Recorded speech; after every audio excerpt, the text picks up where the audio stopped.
Hello guys, welcome back to my new video. আজকে আমি নিয়ে এসেছি মাটন কষা। মাটন কষানোর জন্য আমি এখানে নিয়েছি 500 গ্রামের মতো মাটন। আমি ধুয়ে বেছে পরিষ্কার করে নিয়েছি আদা রসুনের পেস্ট, আস্ত পেঁয়াজকে 4 টুকরো করে কেটে নিয়েছি সরিষার তেল, নিয়েছি তেজপাতা, তারপর হচ্ছে এলাচ, দারচিনি, পেঁয়াজ কুচি যেটা আমি রান্নার কাজে ইউজ করব। আলুটা আমি আগে ভেজে নিয়েছি রান্নার রেগুলার তেল। এই পর্যায়ে আমি এখানে দিয়ে দিব আদা রসুনের পেস্ট। আপনারা দেখতে পাচ্ছেন ভিডিওতে এই পেস্ট আমি এখানে দিয়ে দিচ্ছি। যেহেতু মাটন সেই ক্ষেত্রে আদার পেস্ট আর রসুনের পেস্টটা বেশি লাগে। তারপর আমি দিয়ে দিব আস্ত পেঁয়াজ যেগুলো আমি 4 টুকরো করে কেটে নিয়েছি।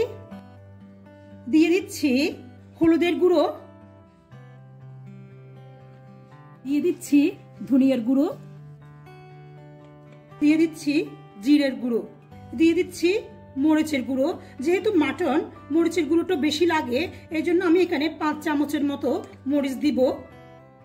আমি লবণটা আমার পরিমাণ মতো দিচ্ছি, আমি হাতে দেখাচ্ছি যেহেতু আমি হাত দিয়ে মাখবো। আমি এখানে আলুটাও দিয়ে দিচ্ছি সরিষার তেল, দিয়ে দিচ্ছি রান্নার রেগুলার তেল,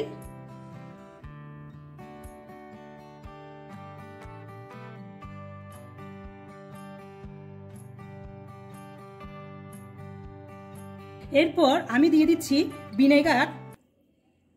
ভিনেগারটা আমি 1 টিস্পুনের মতো দিয়েছি। দিয়ে দিচ্ছি 2 চা চামচের মতো সয়া সস। এখন আমি এগুলোকে ভালোভাবে মাখিয়ে নিব। এখন আমি তেজপাতা, দারচিনি, এলাচ দিয়ে ভালোভাবে মাখিয়ে নিব। এখন আমার মাখানো শেষ, চলে যাচ্ছি মূল পর্যায়ে। এই পর্যায়ে আমি চুলায় একটি কড়াই বসিয়ে তেল গরমে দিয়ে দিচ্ছি। এবার তেলটা গরম হয়ে আসছে, আমি পেঁয়াজ কুচি দিয়ে দিচ্ছি। এখন আমি পেঁয়াজগুলো ভালোভাবে ভেজে নিচ্ছি। এই পর্যায়ে মাখানো মাংসগুলো আমি কষাতে দিয়ে দিচ্ছি, একটু কষিয়ে নিব। এই পর্যায়ে ঢাকনা দিয়ে দিচ্ছি। আমি ঢাকনাটা তুলে দেখব কি অবস্থা। যে কড়াইটাতে আমি মাংসটা মাখিয়েছি ওখানে পানি নিয়ে আমি পানিটা দিচ্ছি। যেহেতু আমি কুকার ইউজ করছি না, এরকম একটা কাপ আমি দিয়ে দিচ্ছি তরকারির মধ্যে যাতে তাড়াতাড়ি মাংসটা সিদ্ধ হয়ে যায়। দিয়ে এবার আমি এটা ঢেকে দিচ্ছি। এ পর্যায়ে আমি দিয়ে দিচ্ছি গরম মশলার গুঁড়ো। যেহেতু আমি আগে ওখানে গরম মশলা দিয়েছি এর জন্য আমি অল্প পরিমাণে গরম মশলা দিয়েছি। ঘিটা আমি ফ্রিজে রেখেছিলাম এই জন্য জমাট বেঁধে গেছে, আমি ঘিটা দিলাম। ঘিটা দিয়ে আমি আবারও একটু নেড়ে চেড়ে দিচ্ছি। এবার আমি ঢাকনা দিয়ে 15 মিনিটের জন্য দমে রেখে দিচ্ছি।